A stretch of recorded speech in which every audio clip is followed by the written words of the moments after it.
going on? So today's video, basically we're going to be talking about the Essential PH1 or the Essential phone. And a question I've been getting lately is that if the Essential phone is such a great phone, then why has Sprint changed its pricing from what they charge for flagships on a flex agreement to it being one of the Sprint deal phones, which is $25 down, $5 a month. And so to answer that question about the Essential phone, reason being, number one, is that obviously Sprint hasn't sold and moved enough units, which would be the reason why they would downgrade the pricing of the Essential and make it to where it's $25 down, $5 a month on the flex agreement. And I think if you were to purchase it out, it's a lot cheaper than, spending $700 on the phone.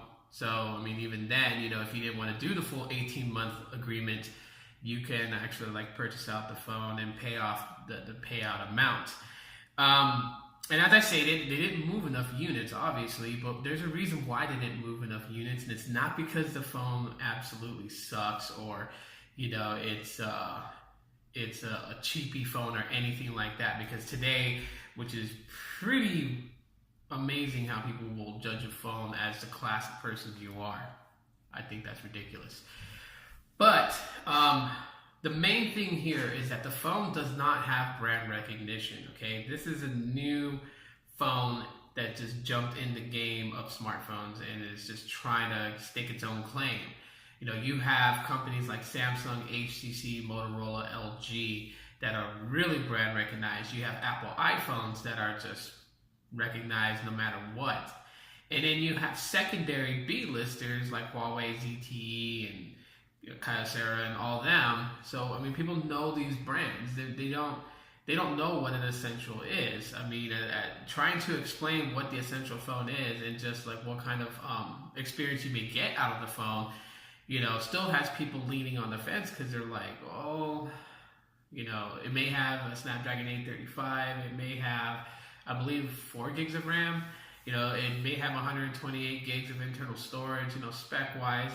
It may have magnetic modular to it where you can attach a 360 camera. All these other things you can mention.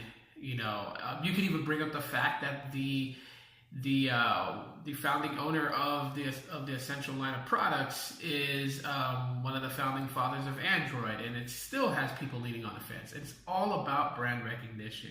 They don't know the name. They've never heard the name. If there were more people that got the phone and did some sort of review about it, and the reviews just took off and whatnot, then people will start paying more attention to it, which has kind of happened lately. There are several YouTubers that have picked up the Essential phone and actually decided to do a review on it and have given their thoughts and opinions about the phone. And thus, I have seen a spike in ordering this particular phone through Sprint. So it's just one of those things where it's it always comes down to brand recognition. It doesn't matter how good of a phone it is, brand recognition. And the same thing happened with OnePlus with their original phone. I mean, there were people that were still on the fence about this phone. They've never heard of OnePlus.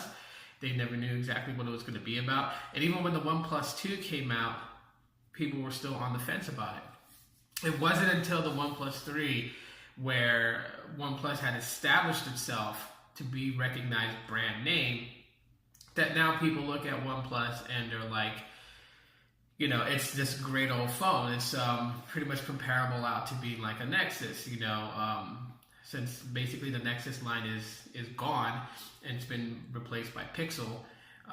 OnePlus kind of filled that void. And Essential is looking to do the same thing. Not so much as filling the void of the Nexus phones, but just more in the sense of staking its own claim out there to be a powerhouse of smartphones. Eventually, with enough brand recognition, with enough people buying the product, I'm pretty sure the Essential phone 2 or going on forward is probably going to be a lot more pricier than the first Essential, based on the fact that it will then have that brand recognition where people will know when they hear Essential, they know what it is. Some of the key things, if you've never heard of the Essential phone, some of the key things that you would know or would see it to know what phone it is.